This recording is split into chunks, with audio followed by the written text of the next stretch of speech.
रहस्यमयी लोक कथा, जौहर की दुखद इतिहास, राख में छिपा रहस्य।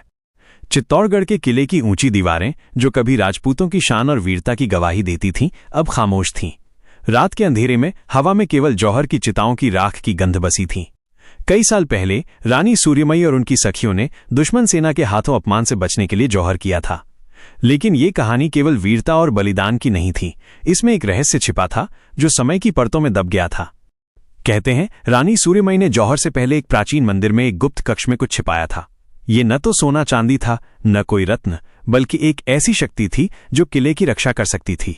ये रहस्य केवल उनके विश्वास पात्र सखी मालिनी को बताया गया था, लेकिन मालिनी भी जौहर की आग में समा गई और रहस्य अधूरा रह गया। वर्तमान समय में एक युवा इतिहासकार काव्या चित्तौड़गढ़ के खंडहरों में शोध के लिए आई थी। वो जौहर की कहानियों से हमेशा से आकर्षित थी, लेकिन उसे लगता था कि इन कहानियों में कुछ अधूरा है। एक रात जब वो किले के प्राचीन मंदिर के पास टहल रही थी, उसे एक टूटी हुई मूर्ति के नीचे एक पुराना ताम्रपत्र मिला।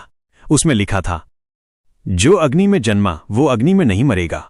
सूर्य की किरणों में छिपा है वो रहस्य जो चित्तौड़ की आत्मा को बचा सकता है। काव्या का दिल जोर जोर से धड़कने लगा। क्या ये रानी सूर्यमयी का संदेश था? उसने ताम्रपत्र को ध्यान से पढ़ा और मंदिर के गर्भगृह की ओर बढ़ी। वहां दीवार पर सूर्य की नक्काशी थी, जिसके बीच में एक छोटा सा छेद था।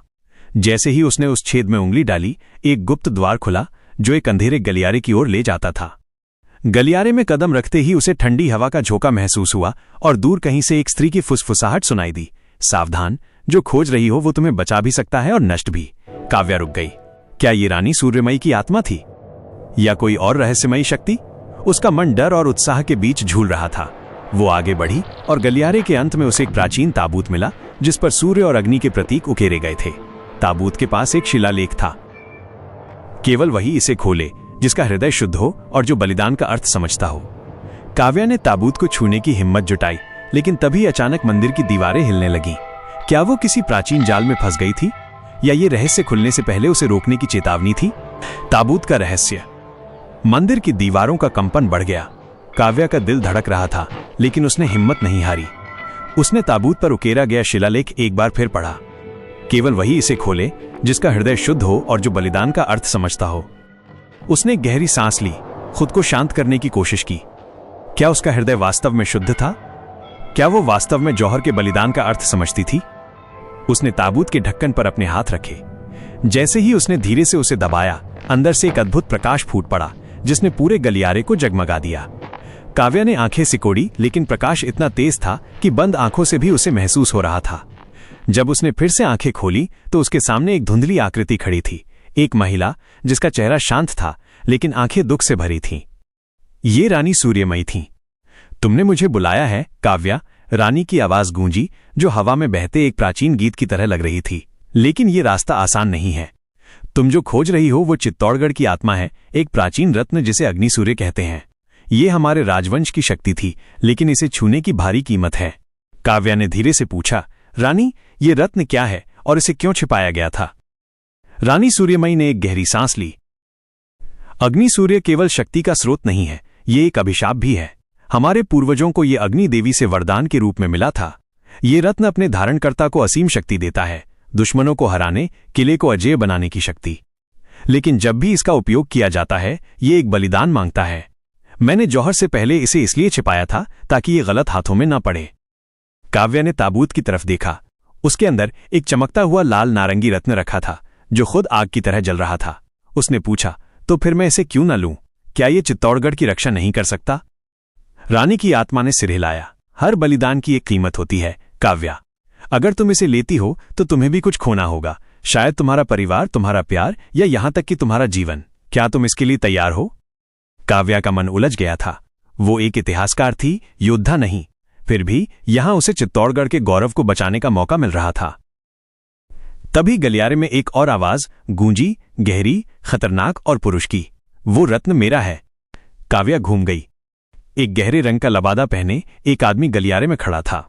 उसका चेहरा छाया में छिपा था, लेकिन उसकी आंखें खून की तरह लाल चमक रही थीं। मैं रावण सिंह हूं, उसने घोषणा की, और ये रत्न मेरे वंश का है। इसे मेरे हवाले कर दो, नहीं तो ये किला एक बार फिर राख में बदल जाएगा। रानी सूर्यमयी की आकृति धुंधली होने लगी। काव्या, चुनाव तुम्हारा है।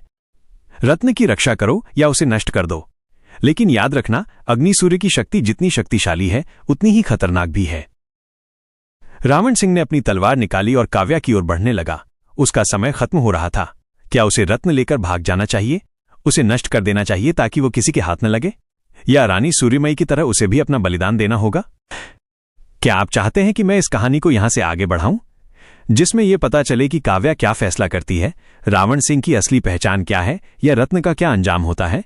रावण सिंह की तलवार की चमक से गलियारे में अंधेरा और गहरा हो गया था। काव्या के सामने दो रास्ते थे, या तो वो अग्नि सूर्य को लेकर भाग जाए या उसे नष्ट कर दे ताकि वो गलत हाथों में न पड़े। लेकिन तीसरा और सबसे कठिन रास्ता भी था, रानी सूर्यमयी की तरह बलिदान का। काव्या ने एक पल के लिए अपनी आंखें बंद कीं। उसने रानी की आवाज को याद किया जिसने कहा था, केवल वही इसे खोले जिसका हृदय शुद्ध हो और जो बलिदान का अर्थ समझता हो। उसे एहसास हुआ कि यह परीक्षा केवल अग्निसूर्य को पाने की नहीं थी, बल्कि उसे चुनने की थी। उसने अपने दिल की सुनी। वो भाग नहीं सकती थी, क्योंकि तब रावण सिंह उस रत्न को हासिल कर लेता। वो उसे नष्ट भी नहीं कर सकती थी, क्योंकि रानी ने उसे बचाने के लिए अपना जीवन दांव पर लगा दिया था। मैं तुमसे नहीं डरती रावण सिंह, काव्या ने कहा। उसकी आवाज में डर की जगह दृढ़ता थी। ये रत्न मेरे पूर्वजों की पवित्र धरोहर है, तुम इसे अपने गलत इरादों के लिए इस्तेमाल नहीं कर सकते। रावण सिंह हंसा। उसकी हंसी दीवारों से टकराई और एक भयानक गूंज पैदा हुई। तुम एक अकेली इतिहासकार हो और मैं तुम्हारे सामने एक योद्धा हूं। ये विरासत मेरे खून में है और मैं इसे तुमसे छीन लूंगा। वो तेजी से काव्या की ओर बढ़ा। तभी एक आश्चर्यजनक घटना हुई। अग्नि सूर्य रत्न, जो अब तक ताबूत में चमक रहा था, अचानक हवा में ऊपर उठ गया और काव्या के सीने से लग गया। एक पल के लिए उसे लगा जैसे उसका शरीर आग में जल रहा हो। उसने जोर से चीख मारी, लेकिन यह दर्द नहीं था, बल्कि शक्ति थी। उसके अंदर रानी सूर्यमयी की हिम्मत और बलिदान का जोश भर गया। उसके हाथ से एक तेज रोशनी निकली और रावण सिंह की तरफ बढ़ी। रावण सिंह ने तलवार से उस रोशनी को रोकने की कोशिश की, लेकिन रोशनी ने उसकी तलवार को चकनाचूर कर दिया। ये कैसे हो सकता है? रावण सिंह पीछे हट गया। उसकी आंखों में डर था, क्योंकि ये शक्ति बलिदान से आती है। रानी सूर्यमयी की आवाज ने हवा में गूंजते हुए कहा, तुम्हारी तरह के लालची लोग इसे कभी नहीं समझ सकते। रावण सिंह को एहसास हुआ कि वो कमजोर हो रहा है। वो तुरंत गलियारे से बाहर भाग गया। काव्या ने उसे नहीं रोका। उसका काम था अग्नि सूर्य की रक्षा करना, न कि किसी को मारना। जब गलियारे में शांति लौटी तो अग्नि सूर्य रत्न काव्या के दिल में समा चुका था। वो अकेली खड़ी थी, लेकिन उसे महसूस हुआ कि रानी सूर्यमयी की आत्मा हमेशा के लिए उसके साथ है। वो समझ गई थी कि असली ताकत किसी वस्तु में नहीं। अगर आपको ये वीडियो ज्ञानवर्धक और रोचक लगा तो द रियल स्टोरी को लाइक, शेयर और सब्सक्राइब करना न भूलें। हम आपके लिए ऐसे ही अनसुने और ज्ञानवर्धक कहानियां लाते रहेंगे। देखते रहिए द रियल स्टोरी। और हाँ, इस वीडियो को अपने दोस्तों के साथ शेयर करना बिल्कुल न भूलें, ताकि उन्हें भी पता चले कि आप कितने ज्ञानवर्धक वीडियो देखते हैं।